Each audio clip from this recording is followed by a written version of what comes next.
You want to talk about it? I'd rather laugh about it. Let's get a little dark about it. On the Traumedy Show. Welcome to the Traumedy Show. I'm your co-host, Rachel Wilford. And I'm your other co-host, Megan Wilford. And we'd like to welcome our special guest today, the Wolf's latest girlfriend, for the purposes of this episode. Yeah, please give her a round of fucking applause. She deserves it.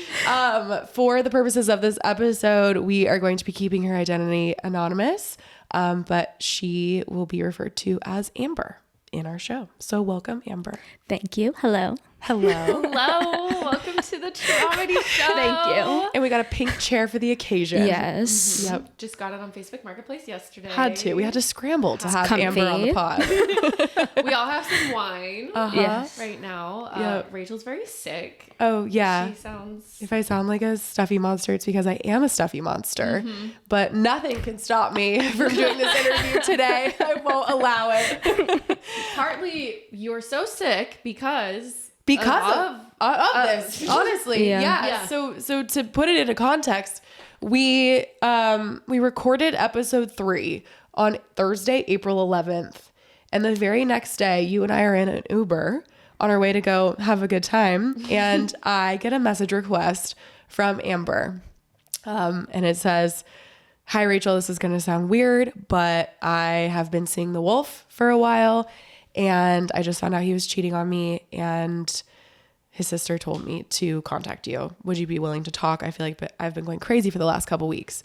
And my heart just Oh my gosh. freaking sank in the back of our Uber. And I was like, holy shit, it's happening before we've even launched our podcast. Mm-hmm. Like before we had even launched, it was just 5 days prior. And you had already messaged me and it was all meant to be, obviously. And now you're here. But yeah, we are going to dive into Amber's story, which begins pretty much right after the wolf and I broke up last summer, June 29th. Yeah. So I was beach girl number 2. Yes. So you heard in Beach girl number 2. episode 3, I run into him on the beach with the girl. He turns around and is holding her hand. That was Amber. Yep. And Yep. now here she is. And she was the girl that my friend ran into on a date on March 1st, the day that we were recording our first episode of the podcast. Super weird. And now here we are, and she and I are great friends. Yes. Thank God for Rachel. I was so glad your message was so nice to me because I was nervous. Like, ooh, this is weird. Like, she could very well not be nice to me right now, but so sweet, so compassionate right off the bat. So I was really glad that we were able to talk before the podcast. I was able to learn everything. Completely shocking. That broke my brain talking to you. Yeah. Knowing the truth about everything, it was really, really scary initially. But I was glad that I was able to get your perspective and your side of things. And finally, everything was clear because I was hearing lies for 7 months straight. Yes, you were. Yeah. Yep. Yeah, so we chatted a little bit just over DMs that night, and then we got together at Starbucks the next day, and we were together for a couple hours just talking about everything. And so now Amber's here to talk about it with all of you. Yep.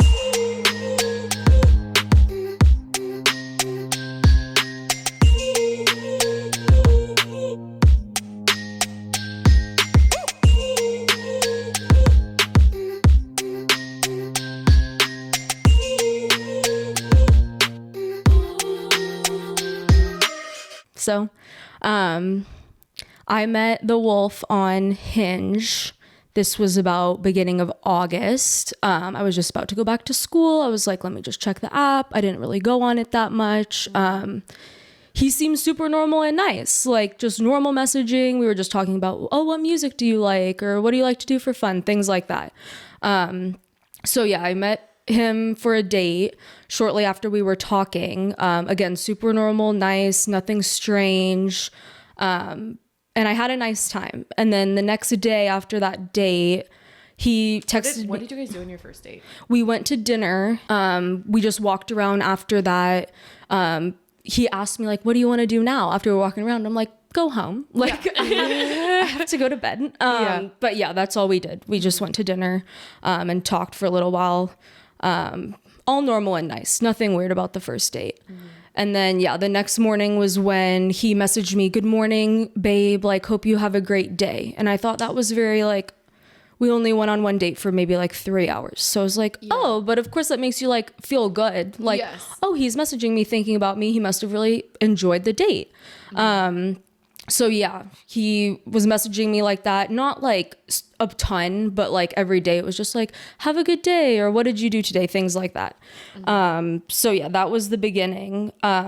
We had like a few dates. I don't know how many exactly, but I think it was 2 weeks after our first date. He had already asked me to be his girlfriend over text. And he was like, "I just want to be with you. Like, I feel really good about this. Like, I feel like you're my person," like saying all these things to me already 2 weeks after our first date. And of course, again, like I was like, oh, that's super nice. Like, I'm really glad he likes me. Like, it was like exciting. Yeah. And like, I wasn't looking to jump into a relationship, to be honest. Like, that was not my intention going on dates with people, but I just kind of agreed because it's like, okay, it's being offered to me, like whatever, I'll just keep seeing him, because I was seeing him like maybe once or twice a week anyway. So yeah, right away, definitely trying to, like you've said, Rachel, like reel you in, make you feel good, like feel like, oh, you're the most special person in the world. Like you're the most special person I've ever met. Like you're so unique. Like I've never met anyone like you, things like that. Gas you up to get your guard down a little bit. Yeah.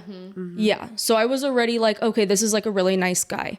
And then getting into the stuff that connects to Rachel's story. I think it was maybe, I have it here, in September. So we'd been dating for like 2 weeks, maybe officially. And he messaged me. To a little bit on the context of the timing of August and September. Yeah. Like the wolf was still talking to you, Yeah. Rachel. Yes. Correct?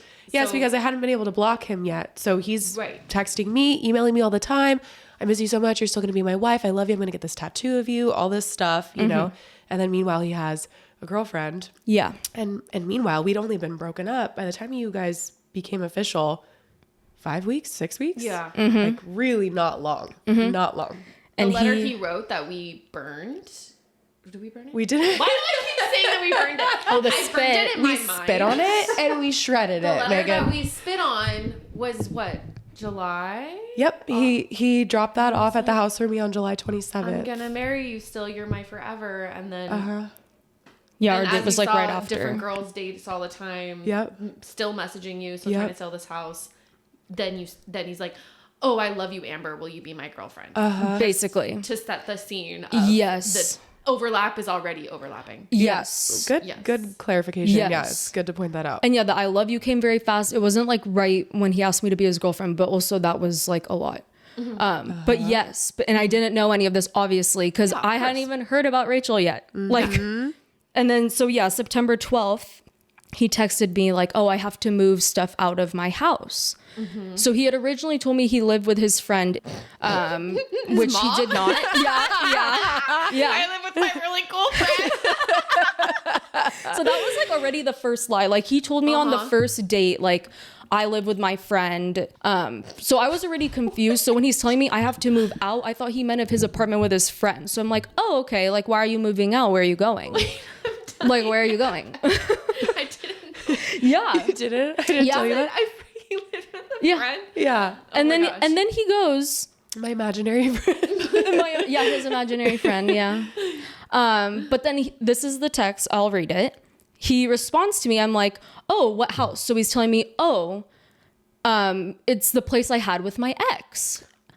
Oh. And I'm like, he told me he had an ex. He never said you guys were engaged to me at this point. He goes, "Oh, like, yeah, I lived with my ex-fiancé." And I was like, what? And I already didn't want to see him anymore at this point. And I told him that. I was like, this is super weird.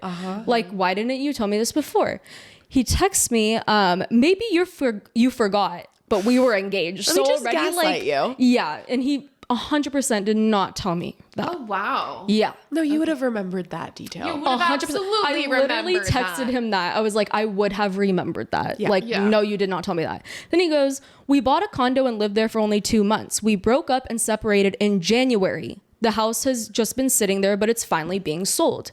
So from the beginning of this, I thought you guys, so I'm finding out he has a fiance in general, like had a fiance. Recent. And yeah, but he told me you guys broke up in January, which I already still thought was weird. Yep. Where it's like, oh, how could you have been engaged to someone and now you're already ready to date in August? But I thought they had broken up in January. Oh, Yeah. wow. Yeah. So I was believing you guys broke up in January up until like March, I think. Just like a couple months ago? Yeah. Oh. Like oh, he God. eventually You guys didn't even have a house in January. No, No. you didn't even move in yet. We moved in March 1st Yeah. to the house. my Yeah. gosh. Yeah. Yeah, but he told me then it was, oh, we actually broke up in April, but like technically it was already like done in January for us. And we were like living apart. Like we weren't living in the house together. No. Wow. Yeah. Okay. So that was the whole storyline of like, first is January, now it's April. Like it was just the lie after lie, like trying to make up for it. Cause Yeah. I asked him so many times, are you sure that's when you broke up? Like I knew he was lying. Yeah. Like something felt weird. Yeah. April was when you were sleeping with somebody else, but we were Yes. still actively together for many months more. Yes. Because you two, just as a reminder for our listeners, broke up when? June 29th. June 29th. Yeah, so I met him like a month later. Not January. Nope. No. And not April. And No. not April. Nope. No. June. Yeah. End of June. End of June. So yeah, that already was like, okay, this is already strange. Yep. And the whole time of this relationship, I always felt like something was off, but I couldn't put my finger on what. And I think that was the whole problem because it was like, okay, the lies, like maybe they make sense. He eventually told me like, oh, I told you I live with my friend because I was embarrassed that I lived at home. So that's why I was like, oh, that makes sense. Yeah. Like I would maybe do. Sure. Actually, At I least wouldn't. you- But like, if that was the only thing that was like a little Yeah. fib, okay, Yeah. we'll give it Sure. to you. Sure. Right. No. right. Nope. Not the only thing. No. So then after that, like I was already like, I don't think I want to talk to you anymore. Like this is a lot. Like this is a lot. And then he texted me, let's meet and I'll explain everything to you. So I'm going to go through the like timeline of what he said for your guys' whole relationship. Absolutely, you should. So he said that he proposed to you twice. He did say that. He said he felt forced into doing so the first time because your parents were pressuring him to do it. That's what he told me. So he told me that he got Rachel pregnant and that her parents were very strict about you guys need to get married because she's going to have this baby. Then he tells me Rachel had a miscarriage, that it was really tough on them and that they kind of struggled to get past that point. So that's why they broke up initially. So he told me they broke up. He told me that's when he started dating Grace. He said that he admitted to me, oh, I was flirting with Grace though while I was still with Rachel at work. Interesting he'd admit that. Right? Yeah. That was like later on. That wasn't like in this initial story, but he did say that later on to me, which I thought was very weird. But then he said, yeah, he started dating Grace. He said he dated Grace for about a year and that you came back into his life and he, quote, felt like the Bachelor and had to make a decision because he had to weigh the pros and cons of both you and Grace. And he said that, Grace was away, she was younger, like the life path fit more for him to choose you. And that you guys both were from the same hometown, like your families were both here. Yeah. Yeah. Yeah. I'm so happy to be the choice Yeah. of the world's worst bachelor. The Bachelor franchise is screaming right now. When he said the Bachelor thing, I said, do you know how douchey that just sounded? Like I said that to him. Yeah. I was like, that's really rude. And he's like, oh, that's just like how I felt. And then cool. yeah, then he said you came back into his life and that you were reaching out to him over text and that there was an overlap only in the point that he was texting you only while still dating Grace. He said he never met up with you. It was never like that. They were just texting. And then he realized like, oh, I kind of would want Rachel to be the one because of the pros and cons list that he made. And then, yeah, he told me that you guys lived in the same house, went on that tangent. And my whole thing was I kept pressing him, like, why would Rachel end this engagement? What is the reason? Like, that had to be pretty big for you guys to have a house, to be willing to sell it, do X, Y, and Z. That's a lot of work. So it must have been something really bad. All he told me was that Rachel found the voicemail from Grace and that it made you very upset because you didn't know he had dated Grace in between your guys' relationship. And that Voicemail? Sorry. Oh, the one from, or I mean, first of all of this is blatant lies. It's all of it is lies. There was no pressure to propose to me the first time. I did not have a miscarriage like that. My parents were not pressuring him to propose to me. In fact, they were pressuring me to break up with him. Right. So that's just completely not true. But the voicemail that he is referring to is the one in which I found out that he had visited her before the Hawaii trip with my family. That's the voicemail I found. And that, like, they were saying I love you to each other like the spring prior or whatever. But that's not why I kicked him out of the house. right. Yeah. There was that plus 100 other infidelities. Yeah. So that was his only thing. He's like, it just made her so mad, and she said she couldn't get past it, and so she kicked me out of the house. Yeah, no. So that's what I knew. Months later, he did reveal. Did you believe that at the time? No. No. Okay. Like, You I know never- any, you like, never believed I it. didn't know you, but I know Yeah. any rational person wouldn't be like, oh, he dated someone in between and we're literally engaged now. Like, I can look past that. Yeah. Like, he just said you were bad that he never told you. That Which I was the whole thing. But he had two girlfriends at the same time. And it was also for 4 years. There was not no one. there was no I just left his life and then I re-entered it. Yeah. No, we were in each other's lives the whole time.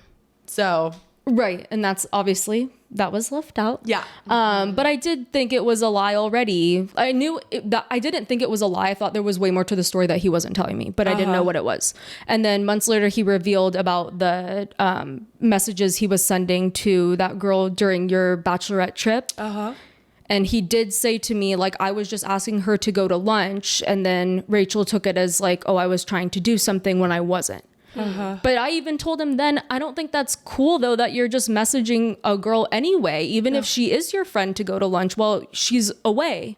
And he had been hitting on her for months the whole time we were engaged. Yeah, and he didn't tell me you were on your bachelorette trip. He just said you were gone. He's like, oh, Rachel was gone and like all my friends were not around, so I just like wanted to get lunch with someone, and she was like my friend from high school. And That's she was what he hot told me. and I wanted to have sex with her. Yeah. Yeah. He tells lunch. you this story that he thinks will be like just the nugget of truth, but like you will accept it as appropriate. And the fact that you are still like, no, that's not cool. Yeah. Even the like the 1 month overlap thing. No, that's not cool. Yeah. But it's just like 1% Yeah. of the whole truth. Yeah. Right. And it's also like, okay, maybe he's different now, which is what he would tell me. And it's like, okay, that's good. Like maybe he learned from all these lessons of what happened. That's what I thought the whole time. Sure. So I was already like, give him the benefit of the doubt. Had you been pressing him for more information? Because you mentioned like a couple months later, then I found out this, then I found out this. Like what was happening in your relationship for more information to keep coming out? Yeah. So he told me about the axe throwing. Oh. He told me about things like that, like, oh, So she's things would come trashing up. me. Yeah, on social media. Like, he would tell me these things, and I'm like, you had to have done something. Like, she's not putting your face on this, throwing an axe at it. If you said you only did what you said.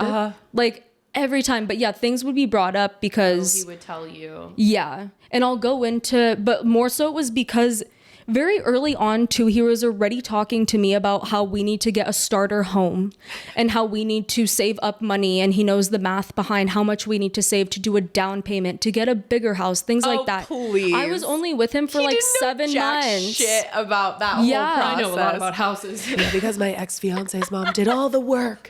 She got I cannot. Yeah. With that. So things like that, like he'd be bringing up, and I'm like, there is something so off. So that's why I would press him, because it's like, this is weird. Yeah.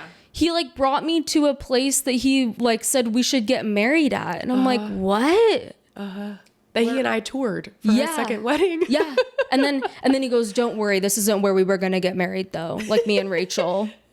And I was like, okay. It's so creepy. Yeah. Oh my And then he's like, you know, like, I've wanted to get married here since high school. Like, I just have always, and I was like, oh, that's sweet. Like, I haven't been one to ever think like down the line of like, oh, my dream wedding or anything like that. Yeah. So I just kind of like took it for what it was. And I was like, yeah, that's nice. Like, that's considerate of you to show me, I guess. But I still thought it was weird. Yeah. Yeah, you guys had only been together for what, a month at this point?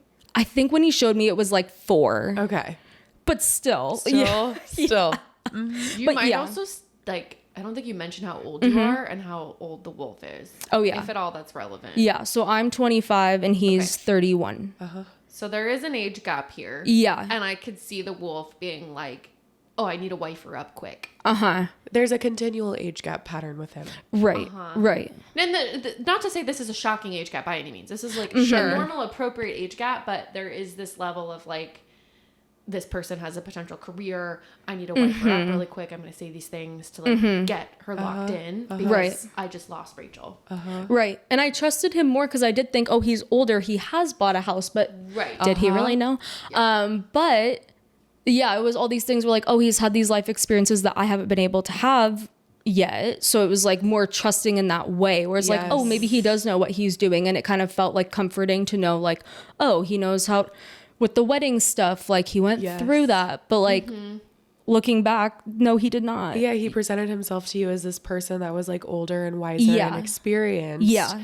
And you being a little bit younger or like kind of just taking him at his word for it. And Absolutely. Yeah. like, yeah, I guess. do the same. Why wouldn't you? Yeah. Why wouldn't you? You want to err on the side of, you know, believing the best about somebody when you're first starting to date them. Like anybody kind of does. But that's why I think it's important for us to be talking about these kinds of signs right off the bat to warn people too of like, no, that's not normal for him to be talking to you about buying a house and telling you he loves you and wanting to get in a relationship so fast and all these things. Like that's love bombing and that's grooming and that's not a sign of a healthy person or that it's going to be a healthy relationship. Right. Or that you're safe with this person. Right. Yeah, because it's like the locking in, like what you were saying, where it's like, oh, once I have this locked in, then it'll be harder for her to leave. Yes. Which is what he was doing with you. Yes. And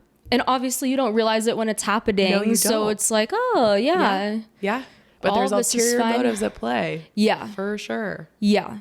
So yeah, he told me all of this stuff and I was like, you know what? Like he has a past and he always said like, I have a rocky past, but like it's in the past. Like I want to move forward. Big boulders. Did he say, I just want a clean slate? I don't think so. Not to me. He retired that one and just said I have a rocky past. He's like, I just want. God, the amount of times he said that to me. I think he was just like, yeah, I want to move on. I want to like change like my life and do better for myself. So I was like, okay, that's a good Spoiler quality. alert, he did not. He did not. He did not. Maybe he tried but did not succeed. No. Yeah. And then I think, let me see. I think it was like a couple days after this whole conversation. It was 4 days after that conversation. My friend calls me and she's like, hey, the wolf liked me on Hinge. And I was like, what? She sends me proof. It's all there. I'm freaking out. I'm like, oh my God. Like everything I thought up to this point, which had only been like a month and a half, was correct. So Wait, how long had you been dating? I think like a month and a half at this point. Maybe a month. I think it was exactly a month because we started dating like towards the end of August. Yeah. Oh my gosh. So it wasn't even, it wasn't that long. And then I called him right away. He was at work, so he couldn't answer. I texted him the screenshot that my friend sent me and I said like, I'm done. This is way too much. Like, I don't know why you're doing this. I don't know why you asked me to be your girlfriend because if you want to continue dating other people, like that's totally fine. Yeah. But just like make me aware of that. Lies says that his lesbian coworker wanted to check out the hot chicks on Hinge and noticed that he had the app and went through and was liking a bunch of girls. The lesbian. Yeah, it's always a lesbian coworker. Does he even have a lesbian coworker? I don't think so. We're going to find out. I'm like so furious that he So- keeps blaming it on this mysterious fake. That is the dumbest lie. It's the smart. It's the only lie I can honestly think of. I mean, it's Right. dumb, but it's like. And it was so quick, the response. Like, he Right. texted me back right away. So I'm like, there's no way he could make that up. Right. But like, clearly he can. But like, in the moment, I was like, there's literally no If he had that way. excuse ready to go. So I have context for Yeah. this person. So this person we're going to call Brooke. Uh-huh. Right? So this same coworker, I had asked him about when we were together. This is not the one that I found out he was sleeping with, Maggie. Mm-hmm. I had also had worries about Brooke as well. And after I voiced them to him, this was maybe like a week or two before I left him. It probably was like maybe even days. He randomly just tells me, Brooke just came out to me yesterday that like she's a lesbian. I had no idea. Oh, and this is After I had- after you mentioned her, though. After, yeah. Oh, yeah. After I had been like Yeah, no. a little suspicious or worried or whatever, he just randomly comes up with, she's a lesbian. And then the one that I ran into him at the beach with yeah, before yeah. you, that was somebody entirely different from his job. that was is what also he's a lesbian saying- coworker. Is what he's saying that her name was, we'll call her, I don't know, Cameron.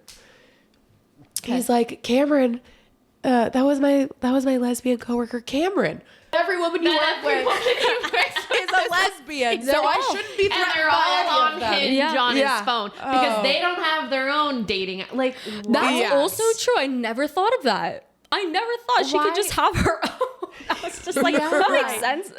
Right. could you imagine taking someone's phone and Right. liking And people actually liking, because that's when what they I have asked a too. relationship? Could you imagine doing that to your friend, being like, "Give me your phone. Right. I'm gonna go like people on Hinge, even though you have a girlfriend." Uh-huh. But I Yeah. doubt he told them he was dating me at this time. And also, she didn't like anyone on Hinge. It was him. Yeah, Yeah. Also that. 100%. He shouldn't have had it on his phone at all at this point. Exactly. First of all, when I texted him freaking out, he did not respond to me for like hours and hours and hours. He was at a baseball game, and I was freaking out, like no response. And he posted about it, right? Yeah. Cole sent us the picture With of Brooke. that, and it was with Brooke. The picture Yeah. with Brooke. Yeah. This was back in September. So you texted him about the Hinge like, and he didn't. Wait, I'm confused. So he was at work. I think this was on like a Friday, I think. But I texted him and he responded while he was at work. But then he said he was going to the Angels game and then just ghost for like hours and hours. Like, I think this text all happened at like 3 p.m. ish. And then, yeah, nothing after that. Oh. Nothing. And yeah, But he just did say, freaking "Hey, my out. lesbian coworker took my phone." He texted me that part, yeah. But then, other than that, you hadn't heard anything. Nothing. So then you're just like, cool. Yeah, and I was still freaking out. I'm like, I don't think that's true. Like, I didn't believe it initially. And I was Yeah. like, what is this? But yeah, then I'm like texting him, please respond. Like, I really need to talk about this, blah, blah, blah. No response. And then he texted me, I think it was the next morning, like, hey, like, we can talk about this now. Like, you can meet me at the Target parking lot. Yeah. Yeah. We have to get sponsored by Target. We have Oh to. my god. Okay. Keep going. So yeah, I meet him in the Target parking lot. He tells me like the same story. He's like, I swear, like that's exactly what happened.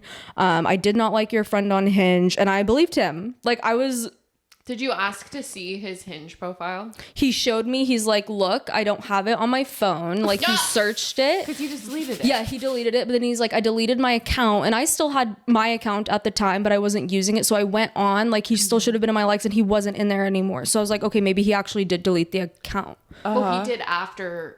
He must have. After. Yeah. But after I confronted him about it, I think he deleted the account.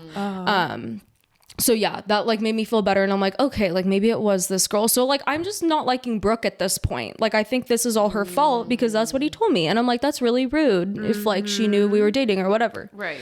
But I didn't know whether he told her or not if he was dating someone. And now you also think Brooke is lesbian at this point. Yes. Okay. Yes. And then going to the next story, he texts me about the email that Rachel sent him. It's a long, long text. I wake up in the morning and he's texting me, oh, like she sent me a really long can we email. just remind our listeners Oh, what yeah. email this was? So the email to end all emails, the email that I spent 2.5 months workshopping that I sent on September 19th, I believe, the day after we sold our house, wherein, and I read a part of it on the last episode. Yeah. We now have a live reaction to the email. Yes. He read it all the way through, and he has been living in fear from it, definitely. which is great. He acted all confused at the beginning. He was like, I guess she's been holding in a lot for the last couple months while we've been selling the house, question mark. He was right about that. Yeah. Yeah, he was. Because I was, yes. And then I told him how I really felt. Yeah. And then he said something right, like, Rachel's really smart and she holds a grudge like no other. Yes. I'm scared of what she's gonna do. Yeah. So it was like after that, like, yeah, the impending doom of like, what is she going to do? Exactly what I told you, baby. Yeah. Yeah. And I told him, and he didn't tell me that part, obviously, of like, oh, like, I'm going to do whatever. Like that part you read. He didn't tell me any of that. So I'm like, I don't think she can really do anything. Like, I was just like racking my brain. I'm like, I really don't know what she could do. Like, I wouldn't worry about it if I were you. And he was like, no, like, I'm scared. Wow. Yeah. What was your impression of Rachel at this point? Well, he had told me obviously that Rachel was to blame for everything. So he's like, you know, she's crazy. You dumb one. I never take ownership for anything. You never take ownership. Yeah. Yeah. And that like it was a constant, like he would have to like beg at your feet essentially because you'd point out all these things that would bother you. And it was just constantly him having to women. Yes. Yeah. He didn't like that. He didn't like that I would point those things out. How dare you? How dare I? Yeah. So obviously didn't know any of that. Way too sassy. God, he deserves it though. It's so dumb. Okay, keep going. Yeah, so this is like, I didn't, obviously from what I've already said, like I was always on your side and I felt like I don't know her. I don't know who this is, but I feel like there's something off. So it was never like I hated you or I was like, how dare she do this to him? You're a girl's girl. Yeah, like if anything, that just made me question, what did he do? Like every time I'm like, what did he do? Yeah. Like logically speaking, it was like, I don't know. And like I looked you up on Instagram, but you were private. Like I wanted to get answers, but I didn't know how necessarily. Like I didn't meet any of his friends. I met 2 of his friends. So like no way for me to get any information besides through what he was telling me. Got it. So that was the only issue. Which is what he wanted. Yeah. You know? Yeah. He didn't want to give you any opportunity to learn the truth. Right. And he'd say like, you know, oh, she's taking my friends. They're all siding with her. And then that also made me think, why are they siding with her then? You know? Yeah. Like every time. And it was like, he wasn't giving me answers. Like he just stuck by the story that he told me originally. Yeah. That like you were mad that he dated Grace for a year. Yeah. So he tells me about the email. And then this is when he throws in after he tells me, oh, wait, no. Backtrack. It was during the podcast about the tattoo. Oh, Yeah. So that was that with the email. I was when he texted me, I was like, this is really nice. He's like telling me this and being honest and open about like receiving this email. Like I thought it was nice. I was like, that was nice of you to tell me, like, I appreciate it for like keeping me in the loop, basically. But yeah, he didn't read me the email. He just said, no way. No. She's threatening me. There's no way that he would. Yeah. Because everything with all was the in infidelities. it. Yeah. So then Even more than I dished on this podcast, to be quite frank. Yeah. Even more. That email it's a nuclear bomb. It is. It's the email to end all emails. It is. Yeah. and all he took from it was, oh my gosh, how dare she? Why would she do this to me? I don't understand why she hates me so much.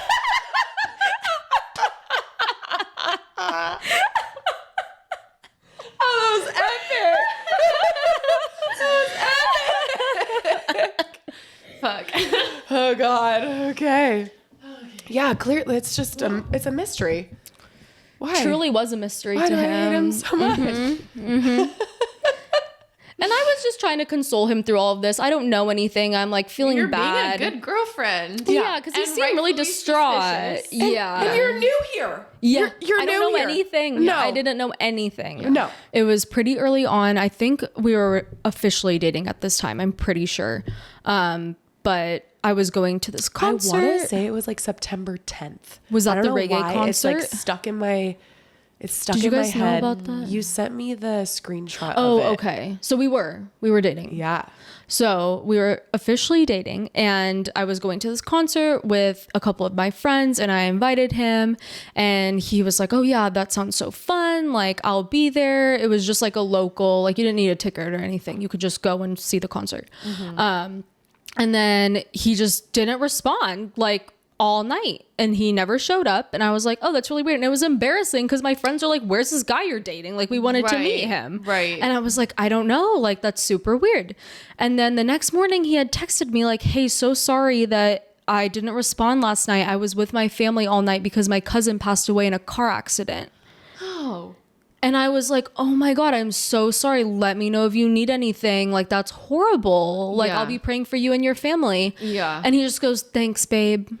That's it? Mm-hmm. Wow. And then just asked, how was the concert? Like nothing happened. But I was like, I don't know how certain people, you know, like some people are uncomfortable about stuff like that. They don't want to talk about it. So I Right. just was like, you know, that's horrible that happened. Yeah. And then just never mentioned it again. Never mentioned like, oh, there's a funeral. funeral. Nothing. And then fast forward to now, since Yeah. all this went down, his sister and I have been in contact, and I know his whole family. So I'm like, hey, did one of your cousins die in a car crash? Like, what happened? And she's like, absolutely not. None of my cousins died in a car crash. No. Oh my So gosh. no one has died in our family since my grandma and grandpa. Yeah. And so this was early on. So I do think, again, I don't know what happened. I don't know if he was with other people, but it did seem like it was easier for him to have done that early on because, again, you're not super comfortable with the person yet. You don't know, you know, how, you don't want to be too pushy, basically. So it's Right. like, I'm not going to pry into that. But literally, I think it was like 2 or 3 weeks before all of this happened that I was like, oh my gosh, I remember that because my friend had reminded me about it. And I was like, I should ask him about that. Yeah. But I didn't because I was like, I don't want to know the truth. Like, he's going to act so confused when I ask. Oh my God. And Yeah, be like, already what are you knew. talking about? I never said that or something like that. So I didn't ask. Yep. Yep. But yeah, that was like definitely Wow. a lot of like weird excuses for why he wasn't responding pretty early on. It's like, oh, I was at my friend's house hanging out. Like, we were like in a really deep talk. I didn't have my phone on. No. Like things like that where it's like, okay, I don't know like this person very well. So of course you're going to just believe that. Yeah. Because I don't know his routine, you know, I don't know his work schedule. I don't know anything. So it's Yeah. like, okay.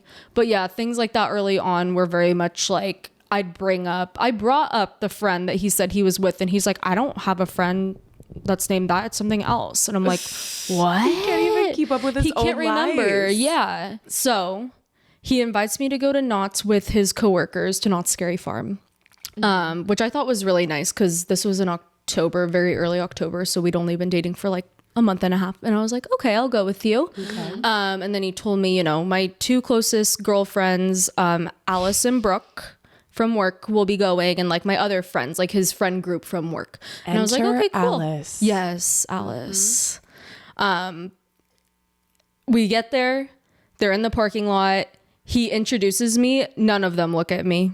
None of them say anything to me. Super weird. Like weird vibes off the bat. I was like, this is strange. And Oh.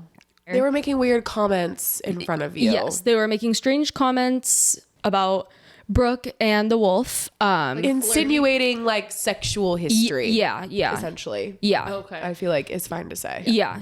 And, you know, she was not friendly to me. I got a really weird vibe from her, from Brooke. We're walking into the park at this point. He's like side by side with her, doesn't even check where I am. Like, I'm just walking behind. Like, this is so weird. You're walking behind him? Yeah. Like, he didn't once turn back, check where I was, nothing. Oh. Yeah.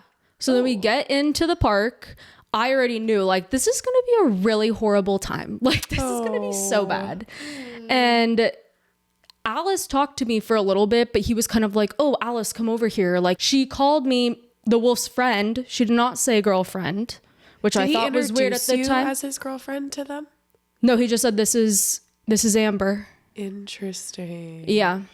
Yeah. So I was Okay. like, okay, like, who do these people think I am? Like, For his the cousin? record, he was bad about that with me too.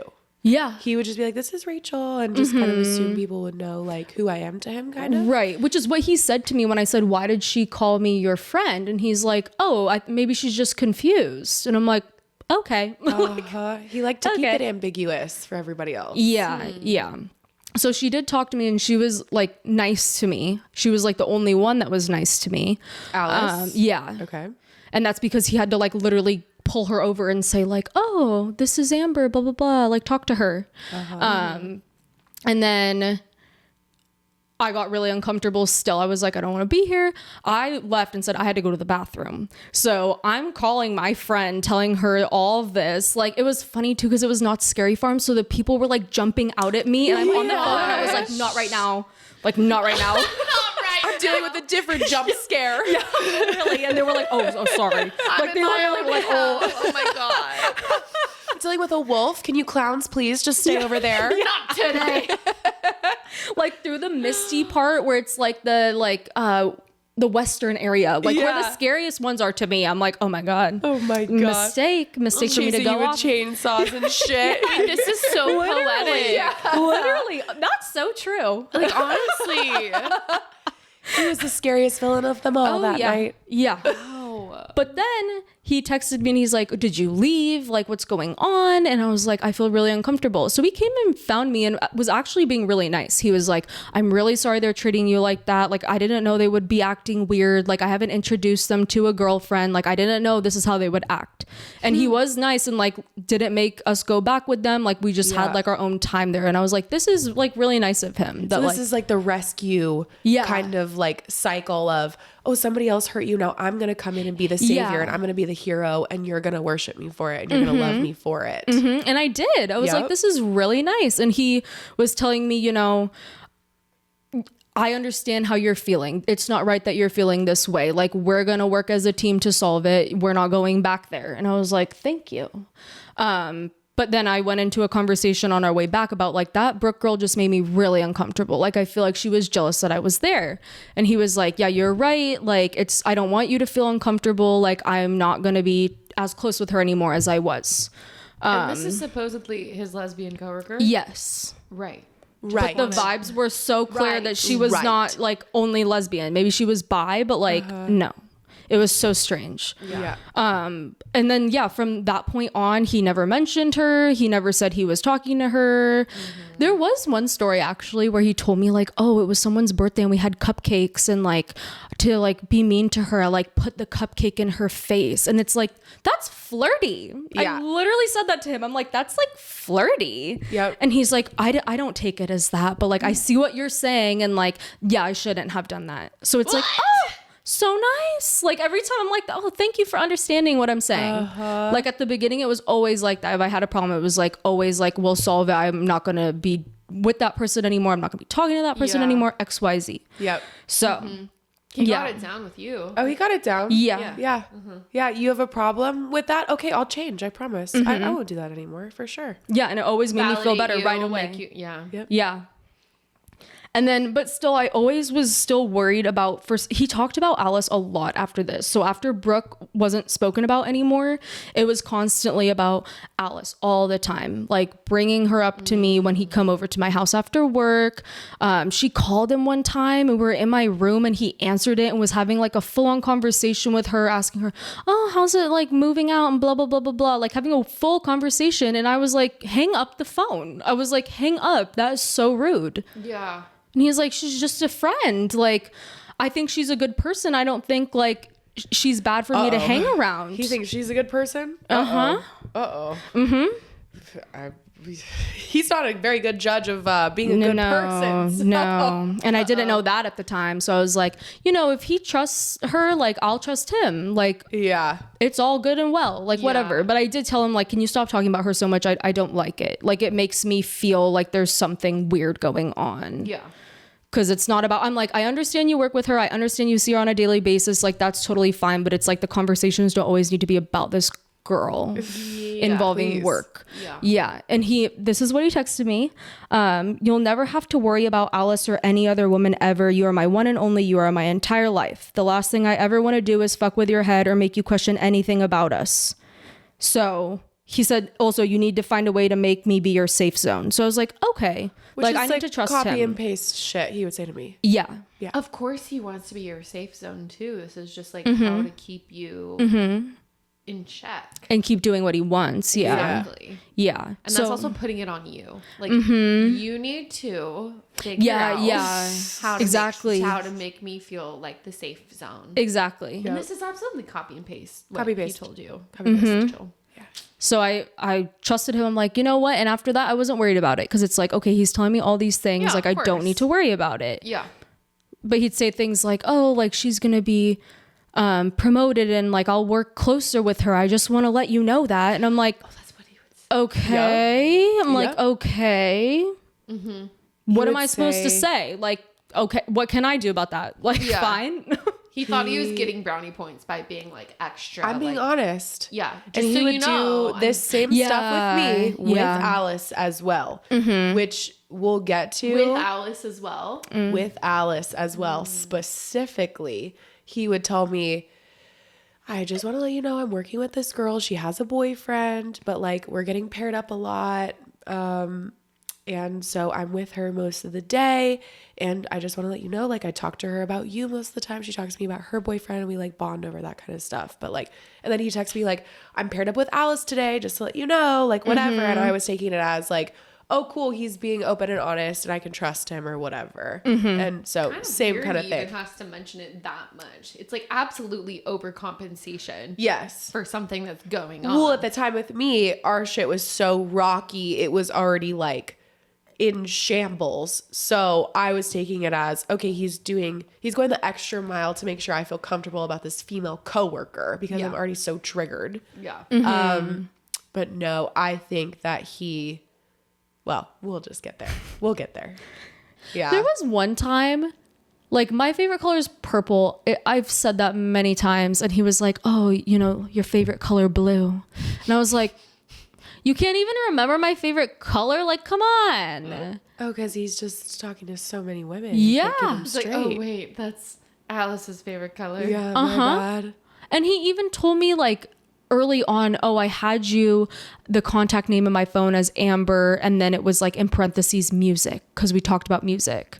And it's like, I should have Ew. noticed that too. Because it's like, why do you have to have something to remind you Yeah. Ew. to be Like, 'cause talking you to guys that became many boyfriend, girlfriend, people? like 2 weeks Yeah. dating. What in the Yeah. world? So things like that, it was like, it's hard to decipher early on again because you don't know the person super well, but like all of those things, I was like, this is strange. Like all of these things are strange. Yeah.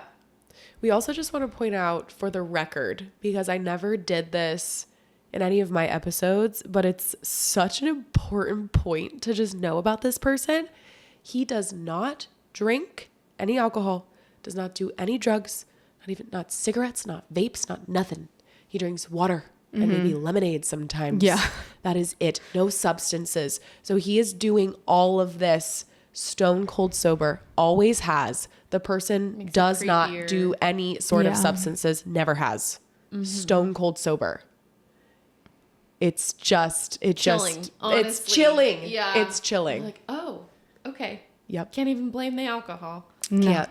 But then you think like when he's saying that, like, oh, he's like a really good guy. Like he's He made really it out on to the be to straight and you narrow. that like that means that I'm trustworthy. Yeah. Right. Like I Yeah. don't drink, so I'm somebody that you can trust. Yeah, because he always told me like I'm not a guy who's gonna go out to the bars like and flirt with girls. Like I don't Yes. even drink. Like if I go to a bar, it's because like that's what people our age do, and I only hang out with my friends or my coworkers. Yes. And he'd say things like that to me, and I'm like, he's right, because obviously if you're drunk, like that's kind of making things different, and that's where I wouldn't trust him if he's at a bar. Like I don't know, but yeah, when he told me that, I was like, yeah, you're right. Like you don't do anything. Like he said, like I am the most safe person you could be with because he didn't do those things, and I believe that because I was like, that's true. Like he made it out to be like, you know, I go to work, I hang out at home, or I hang out with a friend from time to time, and that's not often. So it's like, yeah, that is the safest guy, quote, Yep. that you could be with, who's telling you he doesn't do anything, basically. Like he doesn't go anywhere. Yep. Except on all these dating apps, and Yeah. Instagram or whatever, and to work where he sleeps with all of his coworkers. Yeah. That's his pattern. Yeah. It happened with me multiple times, and now it's happened with you. So yeah, it's like, oh yeah, I just go to work and go home. Oh great. Right. Apparently that's, your breeding ground. Right. But yeah, on his way home, then he can go sleep with the coworkers. Yeah. With me, it was just a 20-minute window. Yeah, which is crazy. Yeah. But now there's a podcast. But now there's a podcast. Documenting all of it. Yeah. Yeah. So I think everything's fine at this point. I'm like, okay, there's nothing to worry about. He's being really open and honest with me about everything so far, like making me feel good about everything I have issues with, whatever. And then, so this is like, that'll happen in October, but I'm just going to skip down to January. Nothing really happened November or December. Yeah. In January, it was January 25th, I think. This is about the dream. I had a really, really weird dream. And first of all, I know everyone's like, oh, you have a dream every night. If I have a dream every night, I don't remember it. I wake up and I don't recall any dreams. But you asked me when I told you about this dream, like, did you write it down? Like, no, I can close my eyes and recreate the whole dream in my head. Oh, like with all the visuals. Important dreams on this podcast. Yes, we do. So like, yeah, normally I don't remember stuff, but basically the dream was I was in the car with my best friend. We're driving down my street. I look in the rear view mirror and there's a wolf like running at the car. I tell my friend like, pull over, don't open the door. She's already opened the door at this point. The wolf jumps on top of me. I'm kind of like laying back and it's looking at me like right up in my face, like snarling at me. And I felt like really, really freaked out. It was like complete fear. Like, oh my gosh, this is gonna attack me. So I'm freaking out, trying to figure out what to do. I get out from under it and I just start running down my street and I get to a store that's near my house and I run up to the cashier and I'm like, oh my God. Like this wolf almost just attacked me. Like I had to run away. And he just goes, oh, it won't bite you. Like super casual. And I was like, oh. And then I just felt like at peace and I was like, okay, like he's right. Like he seems to know what he's saying. And then I woke up. And I thought it was super weird. I was thinking about it all day. I'm like, what could this mean? I'm like Googling, what does a wolf in your dream mean? And it was all bad things. And so I was trying to convince myself, like, maybe it was a coyote in the rearview mirror. Like, maybe it wasn't a wolf. Like, no. I was like trying to figure out, what does this mean? I tell the wolf himself about the dream and he's just like, oh, that's weird. Like, But yeah, after that. And meanwhile, in January, that's when we were like starting to decide to do this podcast and coming up with the code name for him and everything. And it's just so wild. Like it all connects at the same time. Like it's no coincidence that you had that dream and you remember it vividly because it was 100% God being like, there's a connection here. Yeah. I want you to pay attention. And like, it's no coincidence that that's what we called him on this podcast too. Right. When I met with you at Starbucks and you told me that, it gave me chills because I was like, no way. Yeah. Like freaky. Like all the meanings behind it. It's like, it said like insatiable. It's an evil. Like that's what it means if you're having a dream. Yeah. Yeah. But that it's not going to bite. And that's really interesting because I feel like that's something that you've said, Rachel, is that there's an evil, but he's not going to. We're going to be protected. Yeah. In this. Yeah. Like we're going to be okay. Yeah. And I feel like the timing of everything worked out the best it could have, honestly, and how everything happened. I feel like that's the best it could have happened to make sure that like I'm out of the situation and I won't go back. Like cut it clean instead of like giving another chance because there wasn't a clear cut like reason for me to fully cut it off. Yes. But yeah, so that dream happened. I felt really uneasy about it. Through that month, he kept talking about Alice still. And then he would talk about his exes a lot too. Like he talked about you a lot, obviously, but like even other exes that it was like he dated like 11 years ago, 12 years ago, like constantly talking about it. Yep. And I thought it was really weird. Like he would tie in Grace a lot, like just little stories here and there. But I was like, why are you talking about your exes so much? Like, it's just kind of strange to me. Yeah. And he's like, well, these are like part of my life experiences. Like, I just like, when it comes up in conversation, I just like think of it, you know? And I'm like, I don't think it's necessary to do that. Like, Nope. No. if it was stuff with you, I understood because like that was his most recent, like very, very recent that I didn't know. But And with very the other long-term, ones, obviously. yeah. But the other ones, it was just like, why is this needing to be said? Yeah. Like when we went to Santa Barbara and I told you he's telling me all these stories of like, oh, me and Grace came here, me and Rachel would come here, like things like that. And he acted like a know-it-all there too. I went to school there. And he's like, oh, I know this place, blah, blah, blah. And it's like, I know those places too. I lived here for 4 years. Like things like that. But yeah, the ex thing really started to bother me. It would be all the time. It's really weird. Yeah. I don't know what that is. If it's this weird need to like show off. Yeah, I didn't know if it was like to make me jealous, but then he'd always say like, you don't need to worry about any of them. I'm not in contact with any of them. I think it was this way for him to keep you feeling slightly insecure. Yeah. Yeah. That's a good way of putting it. He doesn't want whoever he's with to feel super good about themselves.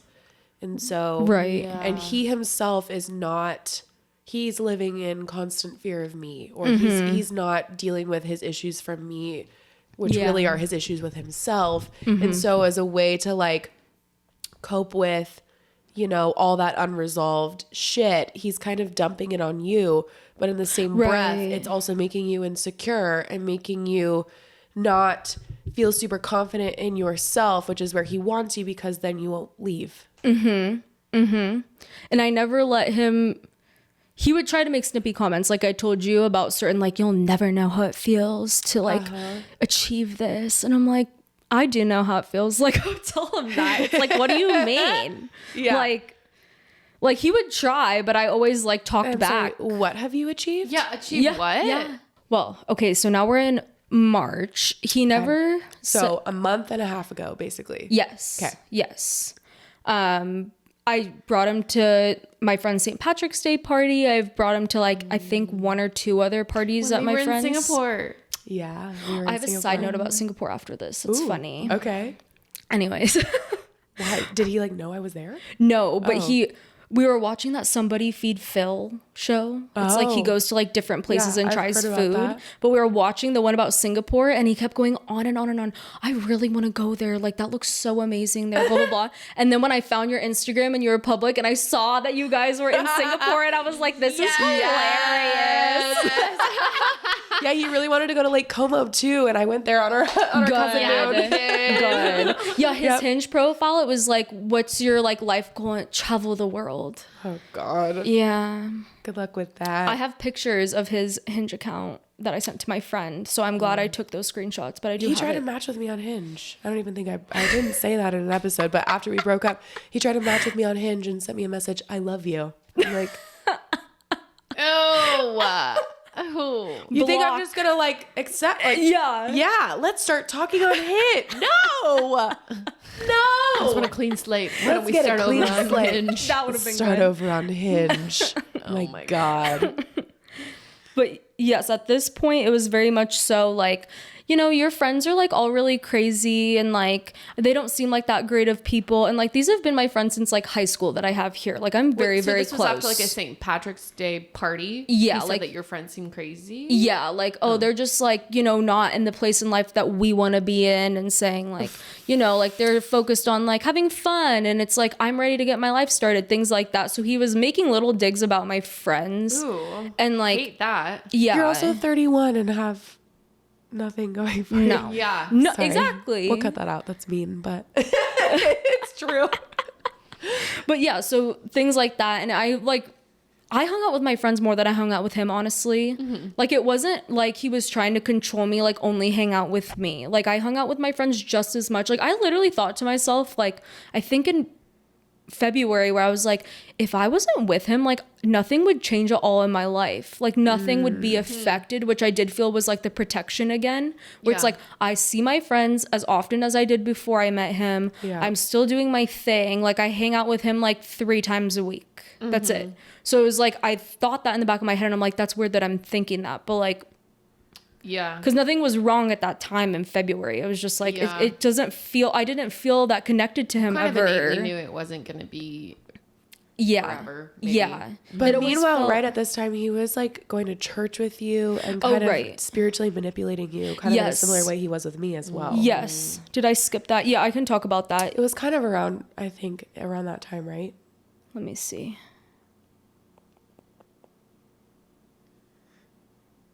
Oh, that was the Christian music thing. Christian music.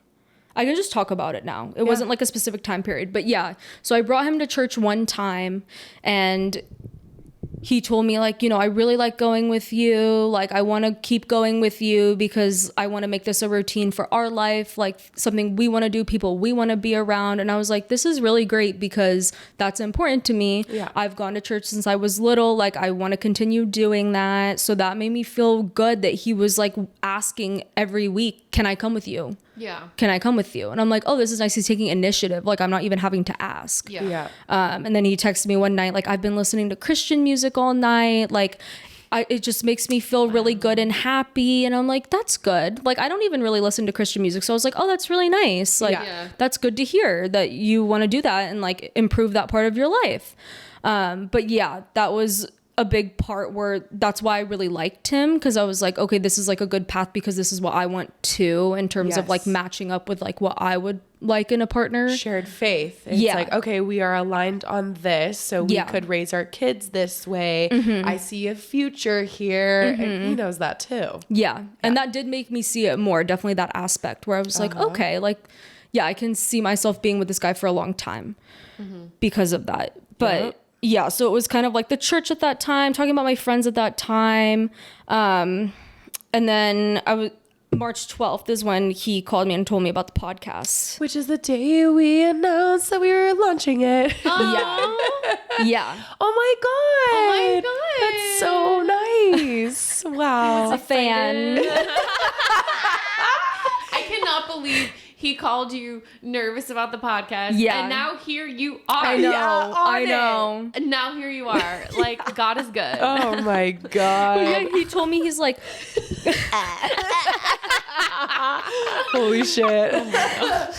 because I told him, like, he did talk about you a lot, and it was in a negative way, obviously, but also just like his thoughts about you and XYZ. I did have a conversation with him where I was like, I feel like an emotional burden. Like, I'm taking on a lot of your emotions and a lot of how you feel. And like, I don't feel like I'm getting it in return. And I feel like emotionally drained. Like, I had this conversation with him where it's like, this is a lot. I'm like, I understand what you went through with Rachel was a lot of what I knew at that time. I was like, definitely a lot. Like, I understand. And I told him, like, but if it's not like of the utmost importance, like, I would appreciate if you don't bring it up because it's just a lot for me to handle. And it's not my thing to handle. Like, this is your thing. And so when he told me about the podcast, we had that conversation already. And he was like, I don't have anyone else to talk to. Like, I just wanted to let you know, like, my friend reached out to me and sent me this, like, Rachel's launching this podcast. I don't know what she's going to say. And I was like, I don't know. Like, I don't know what she's going to say, but I was excited because I was like, I would love to hear the truth. Interesting. Yeah. That you were excited. You were ready for it. Yeah. I was nervous for sure because it was almost like I was in, obviously, dealing with someone like this, you're in like a illusion. Yes. Like, you're living in a bubble that's a complete lie. So I was nervous that it was like, I'm going to listen to this and nothing's going to match up, which it didn't. Yeah. But like, spoiler alert, it didn't. Oh my God. But yeah. But at that point I became public too. Yes. So you were able to have access to my stuff. Ooh, yeah. What did you think when you saw Rachel's public Instagram? Yeah. So this was one of the things, because I saw your when you did on the wedding day and you went out and had the celebration about it. And I saw that post was in July, right? Yeah. So that's when I already started to think they I did love not girls. break We're up. such detectives. Like, nothing gets biased. No. And thank God, that I saw it was just that post where I was like, whoa, what is that? Because that's in July. Was it my bachelorette party one? No, it was the one, or maybe it was. Maybe it was. I don't think I posted like a post for on the wedding. Yeah, it was the bachelorette party we were one. in Tulum. And Yeah. Okay. But the date of that was in July. match up. I Yes. was like, how did you guys break up in January? I asked him about this. Yeah. How did you guys break up in January and she's posting this in July? Yep. Like, that doesn't make any sense. He's like, I don't know. Like, I don't know what that's from. Like, he just didn't have an answer for me. And I was like, this is really weird. Like, why is it so far apart from the timeline? Like, What a puzzler. yeah. And Yeah. the house thing like made more sense because it's like it can take a long time to sell a house. So like when he said January but he told me, oh, in September I have to move the stuff out. It's like that could be true. Sure. But yeah, with the Bachelorette thing, I was like, that's really weird. And then I watched your guys' reels, like the intro clips, and you made the comment, your gut was right from the beginning, things like that. And I was like, oh my God, like, is this about him? Yeah. I called him and I was like, Oh shit! hey. Because we didn't say necessarily. yeah, it And was not like really little teaser, snippets. not Quite yet. Yeah. Yeah. And I was like, hey, like I watched the reels for the podcast. This is They so say some surreal stuff. right now. Yeah. Crazy. Yeah. What? And I was like, they say these things, like, is this about you? And he was like, I don't know. I didn't watch it, but like, just know that like she's gonna make up a lot of stuff because like that's what she does because the world that's what I revolves around do. her.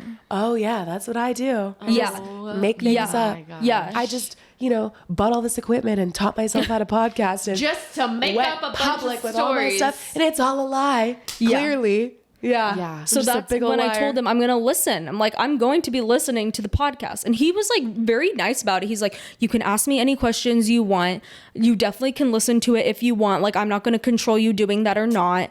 Like, just know that like maybe some of it is going to be lies, but like do whatever you want. And I was like, okay, cool. So maybe like he was telling me the truth this whole time or else he wouldn't be saying that. Right. Yeah. Yeah.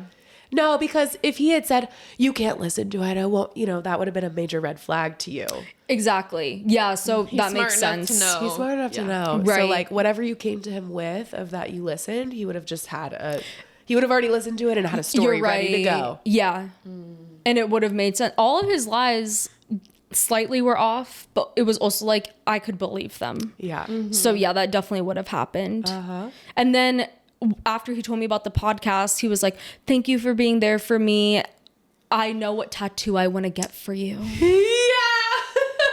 And I know I want to marry you. Yeah. And I want Yeah. to get a tattoo of He's you. like, I know I want to marry you. I want to get this tattoo done for you. Like all How's this that stuff. R tattoo going, by the way? Has it fully healed yet? The one you said multiple times you were going to get and never did? Yeah, so I was just like, oh my God, like this is a mess. Like it was a mess. And he always said like, I know I have he told me one time, I know I have a lot of red flags, but just know I have changed. And I'm like, yeah, yeah. Oh, that's interesting. It's so funny. Okay. Yeah. Yep.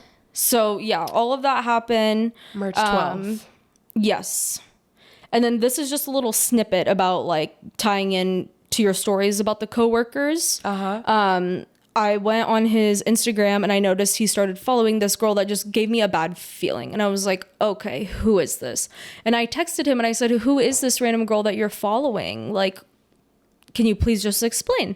He was like, oh, that's my coworker. Like sends me the roster, My like her lesbian name's on it. coworker. He didn't say she was lesbian. Had a boyfriend though. Oh, yeah, perfect. They're either lesbian or they have a boyfriend, so they're off limits, clearly. Yes.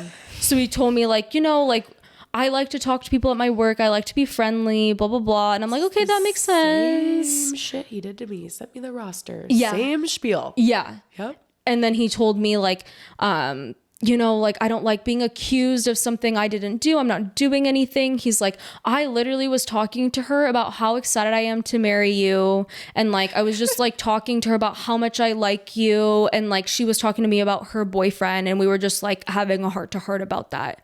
And that she requested to follow him and he approved it. And I was like, okay, like that's really nice. Like, that's nice that you're talking to a coworker about that. He was not, because that's exactly what he would tell you all the time. Yeah.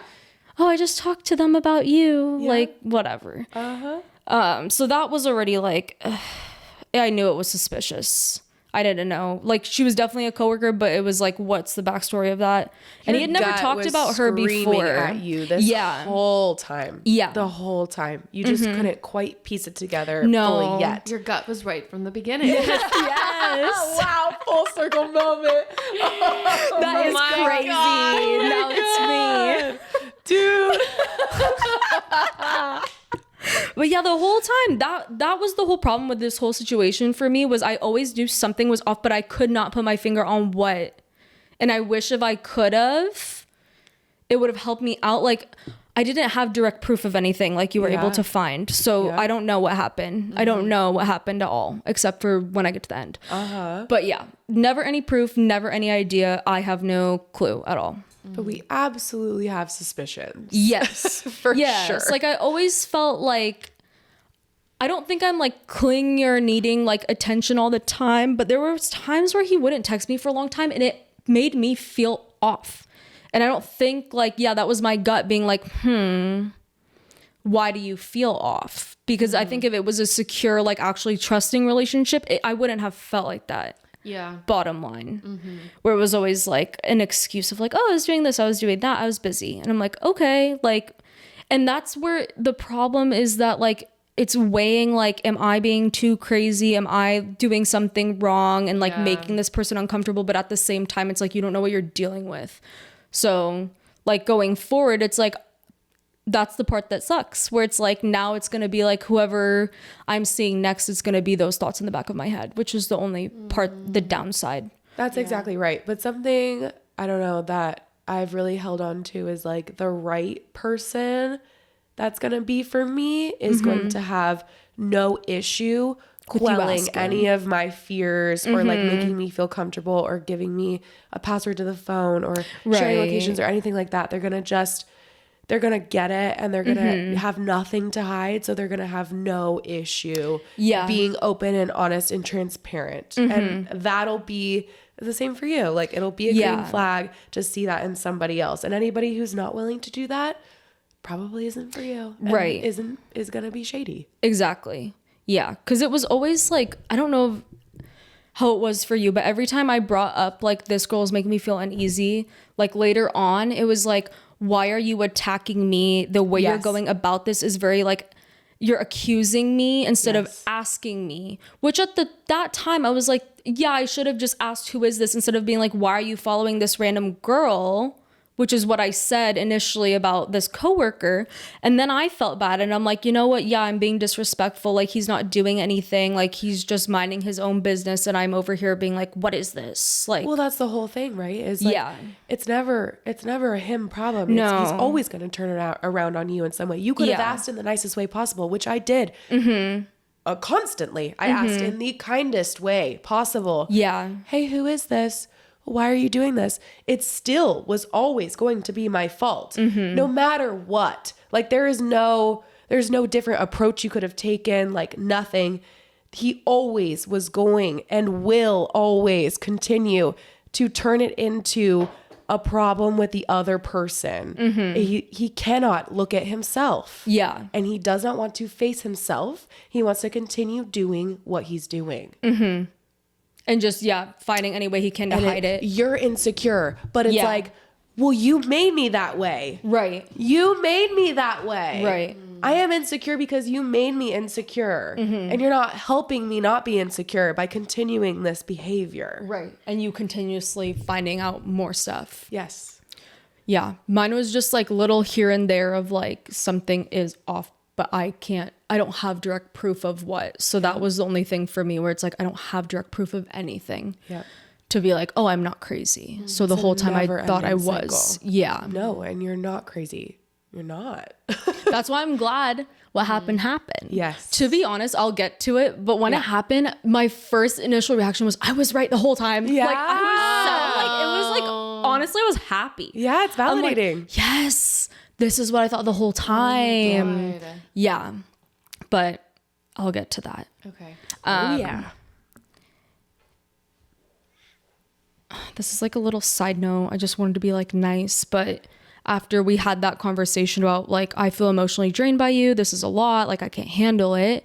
The next morning he did text me like, hey, like we need to figure out how to like fix this as a team. Like, we can write letters to each other, because I notice like when we have arguments, sometimes it's kind of like we don't hear each other. So we can write it down so we can read it and like better understand each other and then talk about it again. And I was like, that's really nice. And that's respectful. Thank you. So that was one good thing. Like, there were many good things. Like, I don't know if they were real or not, but like he was very like attentive and nice at the beginning when I'd bring this stuff up. Yeah. And always make me feel better about things. It was never like, oh, I'm going to leave this off and like make you feel really upset and we're not going to solve it. Like, he always tried to solve it, which Sure. Yeah, he's got to give you some sort of breadcrumbs of good to help you overlook the bad. Right. And it worked. Keep you there. Yeah. Because every time I was like, you know, he's such a sweet guy. Like, he's really trying to problem solve, like be mature about the situation. Like, it was always nice. Yep. Until the end. Yep. That's what keeps you in it. Yeah. Longer. Yeah. Is that quality in him, and he got really good at that with me too. Of how to manipulate. Yeah. I feel ya. But obviously, yeah, you don't see it as manipulation in the moment, where you just think he's actually being nice. Sure. Yeah. Yep. And then the hard evidence is the holy grail. Complete opposite. Yeah. Of, oh, there was all this going on behind the scenes. Like, my gut was right all along. You're a wolf in sheep's clothing. Yeah. Yeah. That's all it is. Yep. So I got home. I was on my Instagram. I never look at Instagram like DM requests, like where you have to go in, it's someone you don't follow or whatever. For some reason, I clicked on it. Never have done that. Crazy. The wolf sister had messaged me and I'm like, ooh, this is not good. How long ago had she messaged you? I saw it like an hour, 45 minutes. Crazy. Yeah. And you never look at it? That's rad. Yeah. So it was, I looked at it, my heart dropped. I'm like, oh no. And she basically said, oh, are you and the wolf still dating? I saw him making out with his coworker in our house. Oh my gosh. And he introduced her as his new girlfriend to me. And I was like, no, we did not break up. I was like, no, like we had like a little like tiff yesterday, but no, we did not break up. Like, I saw him the day before at night and we talked about everything. Like, I was supposed to go stay over at his house this day on April 12th. Oh my He texted me in the morning like, oh, if you want to sleep over, like bring your stuff. And I'm like, maybe not, but like, I'll let you know. Oh my God. And then, yeah, then this happens. But I'm like, this is where I'm like, I knew it. The coworker was Alice.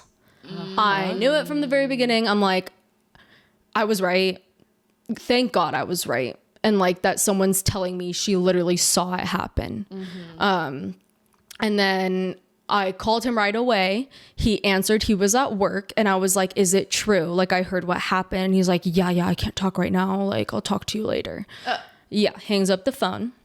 And then I call his sister to get further information. She said, yeah, like him and the coworker were there like near the front door and they were making out. Like, I saw that and I screamed at him and I said, what are you doing? Like, then he tried to like mediate the situation, then introduced her as the girlfriend. And I'm like, okay. Oh, like that was like his. That's what he claimed. Oh my gosh. But like, I think he like legit was like, this is my new girlfriend. But she also has a boyfriend. Yeah. Yeah. Oh, wow. And so I call Alice and I ask her like, did you have her number? No, I messaged her on Instagram and she gave me her phone number. Then I called her. Okay. Lied, said, no, I was not over at the wolf's house. I was somewhere else, like blah, blah, blah. Oh, that was not lied? me. Yeah. She couldn't even tell me the truth of what happened. So I knew she was lying too. She sounded scared. Like she Not a sounded girl's horrified. girl. No. And that made me really sad. I was like, really? Yeah. Like what am I going to do? Like just make sure that I know so I can get out of this. Yeah. Whatever. So she lied. I also want to say the kicker of this too is that We're going to keep the organization anonymous of where the wolf worked and the industry and everything.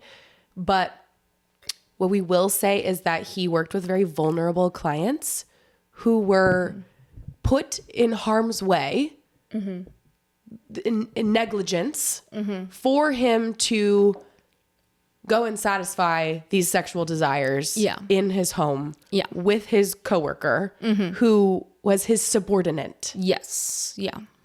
Yeah. And that is fact. That is all documented. And I just think that that's important to say too. Yeah. Yeah. So then he calls me like they were not supposed to be at that house. No. They were not supposed to be Period. at that house. No. At all. No. And then he eventually calls me. He's like, I'll come talk to you. Like, I'll explain what happened, whatever. And I'm like, okay. And then he picks me up. I get in his car. He lied to my face for like an hour straight. He tells me it wasn't Alice. It was a different coworker.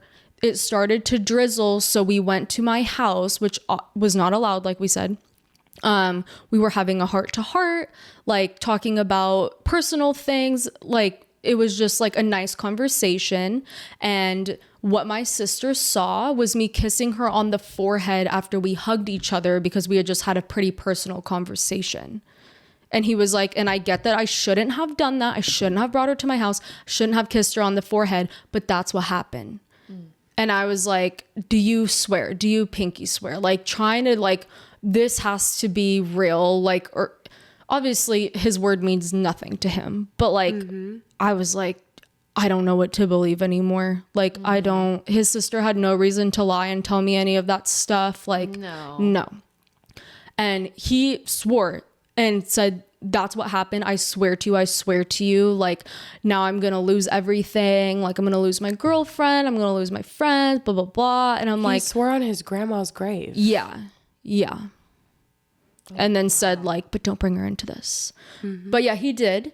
And I was like, okay, like I didn't believe him still, but basically he drove off and he's like, I still want to marry you. Like I'll give you space, like reach out to me when you want. And then obviously I knew he was lying, called his sister again. And I said, this is what he said to me. Repeats everything he just told me in the car. And she's like, I can't believe this. No forehead, no hug, making out in all caps. And I was like, yeah. Also, the description of the girl he was making out with didn't match the girl he was trying to blame it on. Yes. I looked up the girl that he claimed it was, not the description the sister gave me at all. And I even called him out on it. And I'm like, your sister did not tell me that.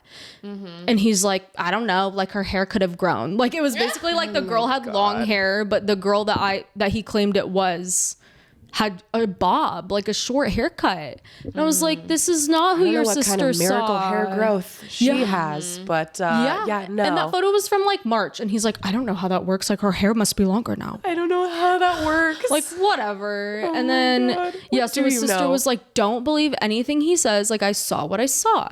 So then I called him. He's already driving home at this point, and I'm like, please just tell me the truth. I know it was Alice. Please just tell me it was. It's not fair for you to lie. Like, I just want the truth because at this point, I'm already done. There's nothing to lose. I'm already done. And he goes, yeah, it was Alice. And the sister also said that he was telling his mom that he loved her. He was telling his mom that he loved Alice? But did his mom know that he was dating you still? Yes. And he was saying like he was falling in love with Alice, or he was in love with Alice, something like that. And the sister told me that again, and I was like, oh my God. And then I asked him, are you falling in love with her? Or do you love her? And he, yes, over the phone to me.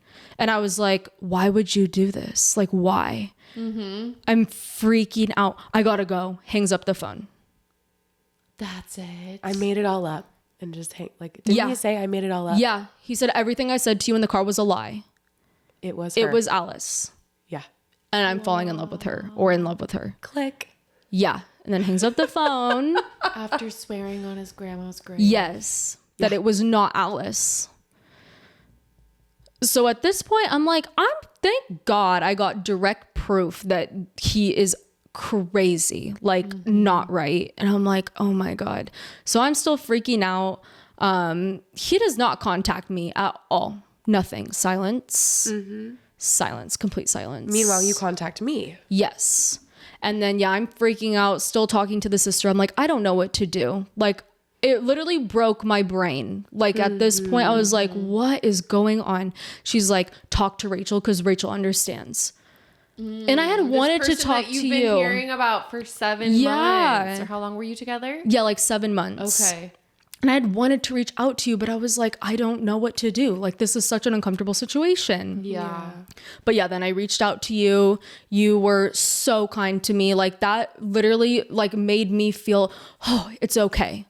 It's okay. Aww. Like, when you said, like, I'm not surprised, I was like, yep, everything I thought from the beginning was true. Yeah. Like, I cannot believe this.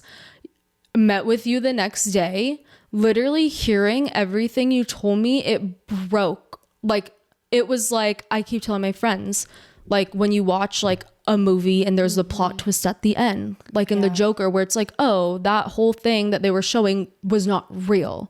Like, that was the hardest part, where I was like, who was I hanging out with? Yeah. Like, this is horrifying. Like, horrifying. I'm looking into like the narcissistic personality. Everything is checking out. And I'm like, oh my God. Like, I didn't even know anything about that. Like, obviously, like, it's not talked about a lot. I wasn't educated on it. I didn't know any of the signs. And I was like, oh my God. Yeah. We're sitting in the Starbucks swapping stories, and she's telling me what had just happened the literal day before.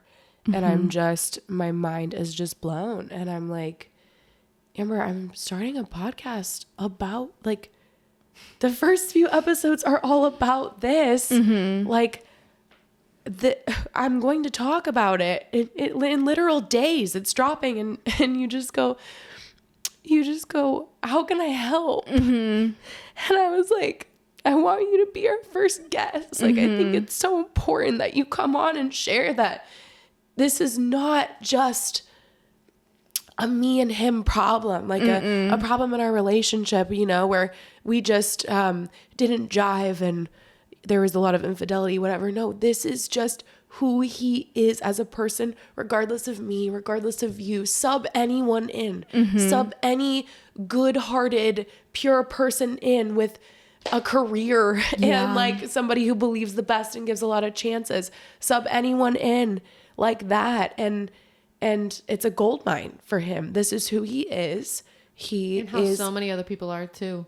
And how so many people are. Yeah. Like, there are predators out in this world that look for people like us. Yeah. And like, it makes me so sad.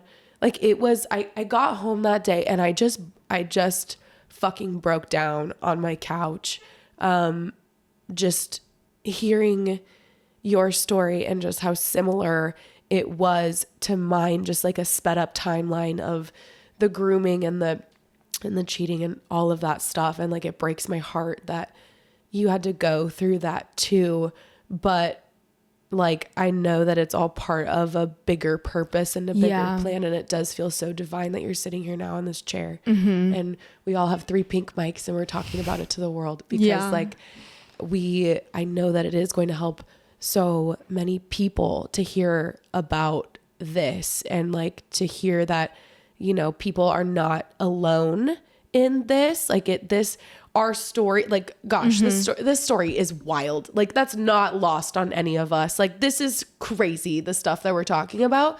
And like, the nuances are unique, but like, this happens to people all the time. It is quite common. And so I think shining a light on it is just so fucking important. And it's important for women and men alike, you know, like, men experience this too. And yeah, like, people, you're not alone.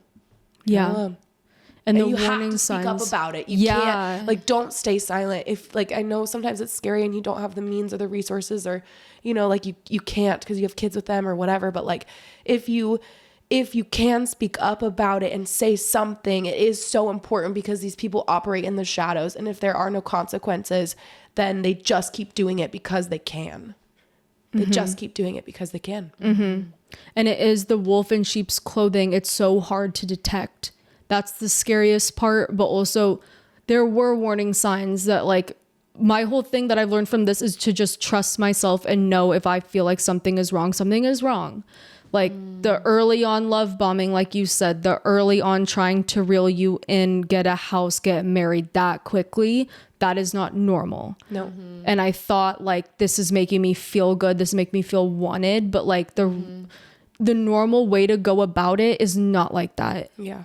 Like, he didn't even know who I was by the time he was asking me about, like, where would you want to get married and where do you want our house to be? Yeah. Like, he didn't know me. Like, He and knew that's a enough sign. to know that he wanted to trap you. Yeah. He knew that you were a good person with a good heart and morals and values, who believes the best and who is trusting, who is maybe younger and a little bit more vulnerable. And he knows that you are going to have money. That also is something that I did not realize about him, is that he is predatory with money. Yeah.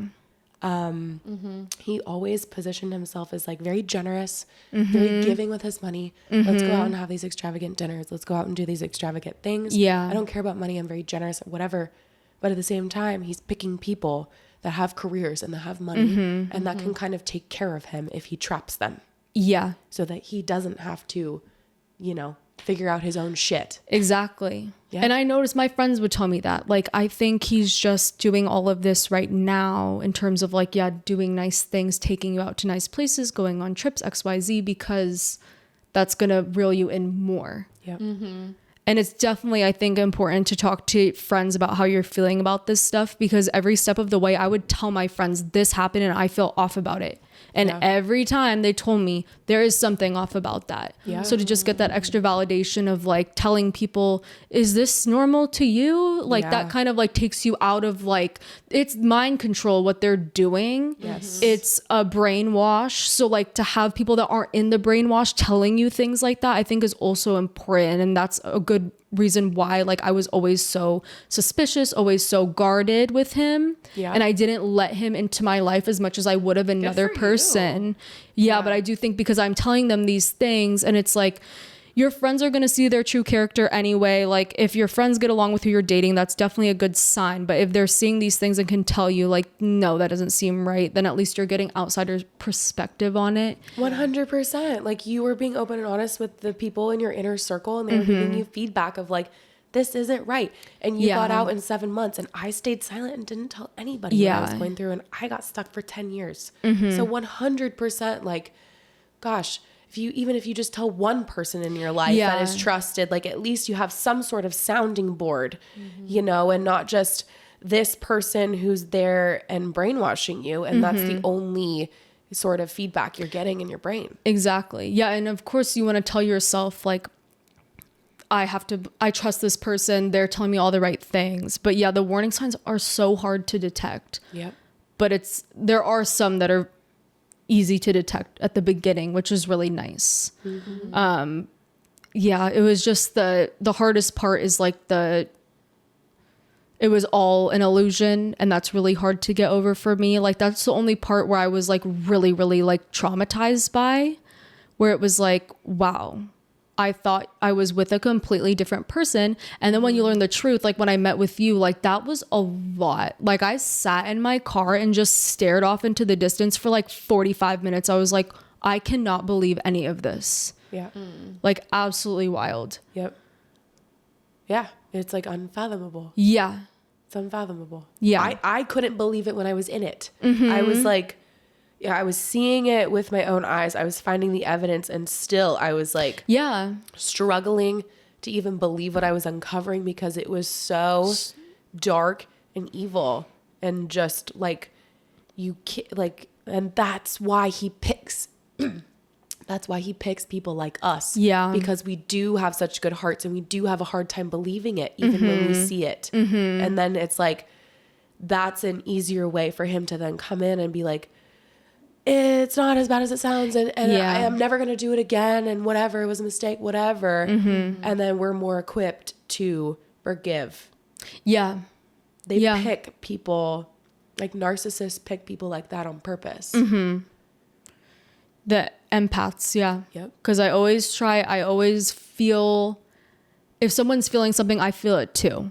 Yeah. And I think that makes me a good person, and I'm glad I have that quality about myself, but it's also, they do prey on that. Yep. And it's scary that they're able to detect it like pretty quickly on.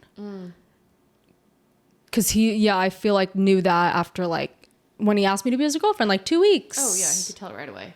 So we've been talking about prophetic dreams. And I don't think I said this in my earlier episodes, but something that he admitted to when I was uncovering all his infidelity last summer was, he was like, I remember it was so crazy. You would wake up in the morning and tell me that you had a dream about me cheating on you.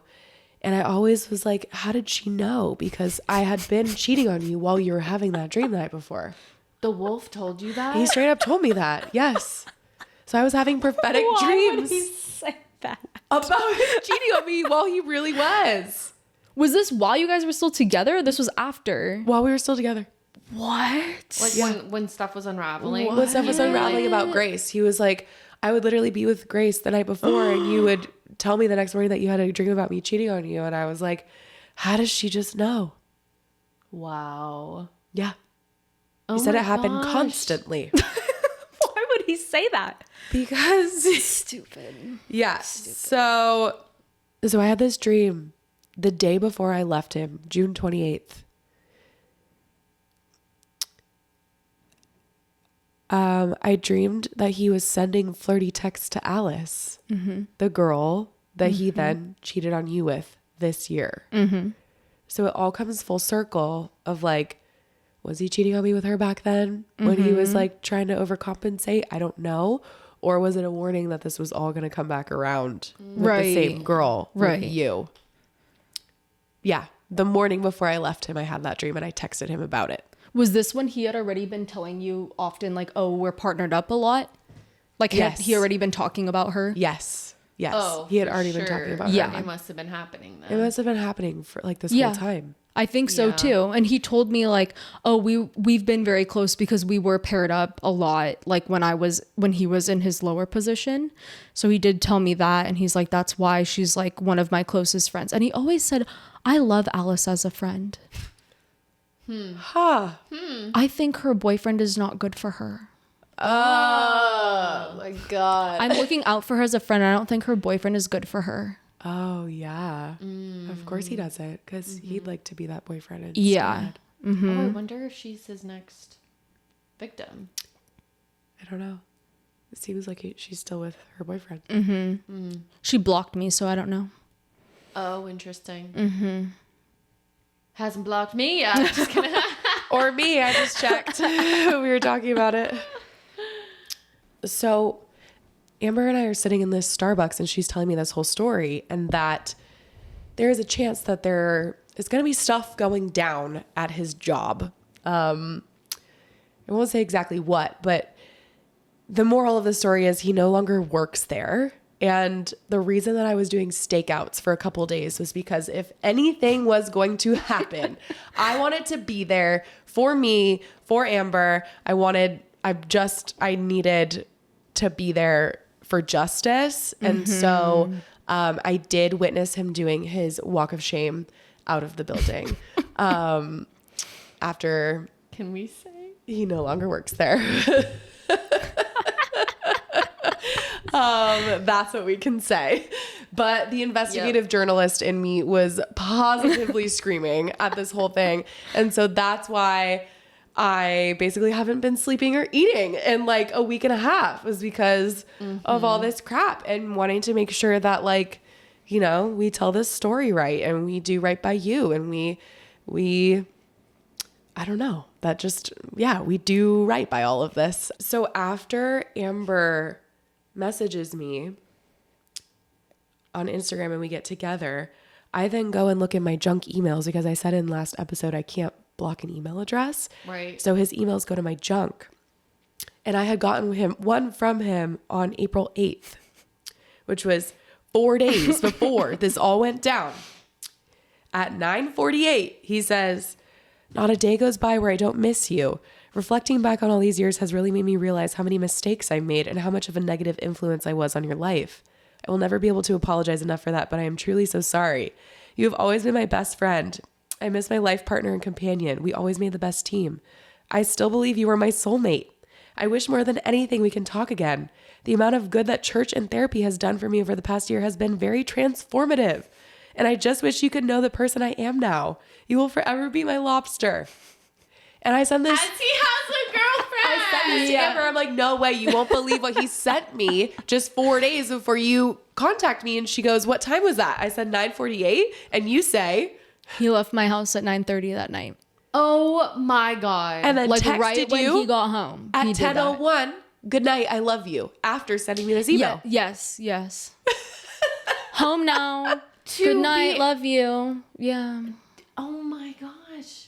Flipping back and forth. But clearly he was Yes. able to do that for 4 years. So like, Yeah, the man easily had several girlfriends. Yeah. Oh, yeah. At one time. Yeah. yeah. I just love the that church and therapy has been so transformative for him. If only you could see the man. Wish you could know the person I am now. No, I do, babe. I know exactly who you are. You're the same left your person. girlfriend. The exact house. same. Yeah. Yeah. Same person. Yeah. Wow. You haven't changed at all. They just suck the energy, like you said. They need someone there. It doesn't matter who it is that they can suck their energy from. Yep. Give them a little life for a couple hours and then go about their day.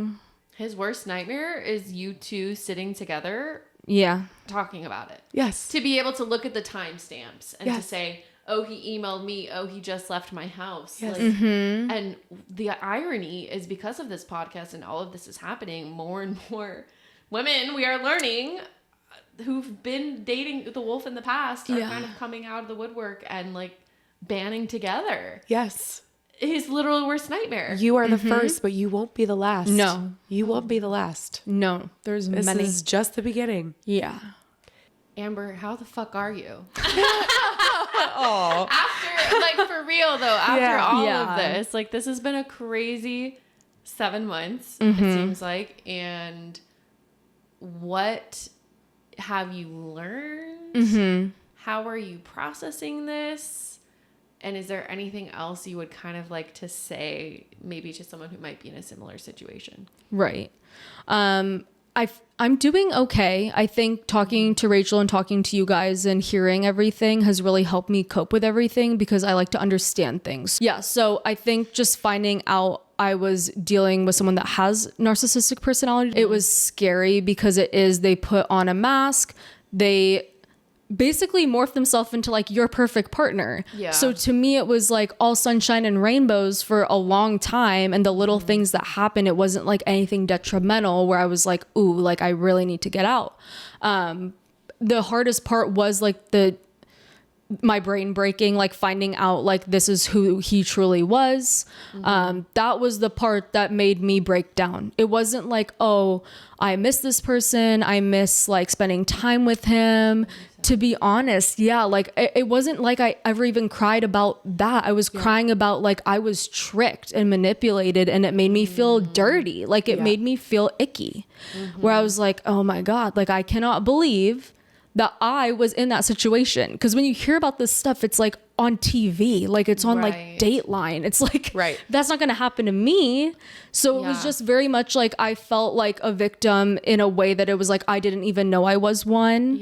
And it wasn't like I could get out in the way of like me just trusting my intuition. And that kind of made me sad where it's like I should have trusted myself and like trusted my friends and trusted everything that was going on wasn't right. So again, I'm really glad it happened the way it did, that like I had direct proof. Like I thank God for that. Like I do think like that was meant to happen and literally right before the podcast and everything. So yeah, that was the hardest part, but definitely the message I just wanted to say doing all of this is that like trust yourself, trust that there are signs, trust that the person that's right for you won't make you feel like that. And they won't make you feel worried about anything or feel like bad about yourself or bad for asking them questions, like you said, about making you feel secure. So it was just dealing with all of this has been a lot. I think it's been great to have the support system of you guys, my friends, like being able to talk everything out, basically. I think the research has really helped. I think more people should just look into it's on TikTok and Instagram. You can just search narcissism, and a lot out ton of stuff pops up. Yeah. Like it's my whole explore page right now because I'm like reading all of this stuff and it's like, oh, there's different types. There's covert, there's overt, like XYZ. Like there's a lot of stuff you can learn about it. And I think it's just good to be aware of it, because if I had known about it or like seen it anywhere, then maybe I would have been able to tell a little bit more. But definitely the wolf in sheep's clothing is real, and it's the most dangerous one because it's really, really hard to detect. But I'm glad that I made it out of that. I'm glad it wasn't that long that I was involved with him. I'm grateful for how the situation turned out for me, because it could have been so much worse. I could have been in really deep. I could have been in really, really deep. Like you almost were, and thank God you didn't marry him too. I know, twice. But yeah, I do think like the way it worked out was great. I don't feel sad. It was more confusion. But yeah, there's always a way to move on and cope with it and think, you know, how is this going to affect my life in the best way possible? How is this going to help me? How I go about my life now, which I think is what you guys are doing by having this podcast. So that's why I'm so grateful that you guys have told the story, that I was able to tell my story about it, because it is scary, and it's really nice to be able to speak out like you said and not have to keep it in and just feel like, oh my gosh, all of this happened to me and now I'm helpless. I don't want to feel helpless anymore. So that's my main message. Power back. Exactly. Cause at the moment that it was happening, it's like they feed off that. Like he liked the reaction of me being like, tell me the truth. And then he said he lied. Like, they like that stuff. They feed off whatever energy it is. It doesn't need to be a positive energy. So yeah, just knowing I don't have to be in that anymore. I can sleep at night without feeling stressed, without having nightmares anymore. Like that's already been great. Like I feel a huge weight has been lifted off my shoulders with all of this. And yeah, it was only 7 months. It was a lot that happened, but it wasn't anything detrimental. I'm so proud of you. Thank you. And also for reaching out to people and telling your friends about it along the way. I think that probably really helped. Mm-hmm. Because if you completely isolated and didn't tell them your concerns along the way, it probably would have been harder to get out too. For you to be like, I was right. And then to see that, you could have bought into his lies when he was with Alice. And you could have you could still be with him. So I'm very proud of you for listening to yourself and getting out. And thank you for coming onto this podcast. Thank you guys for having me. I'm really glad I got to talk and speak out about everything, validate your story, that this is real. And it's a pattern of behavior. He's reading a script and going about it with whoever, like you said, he can sub in. So thank you for talking about it so honorably. And like, we just want to honor and validate like your bravery and just coming and doing this, because it's not easy. It is totally scary to like talk out like against your abuser. So that's a really big deal. And like you talked about it just very honorably, and you are going to help so many people by talking about it. So we're just really proud of you and honored to have you on as our first guest. You fucking nailed it. Thank you. Fucking crushed it. I'm like,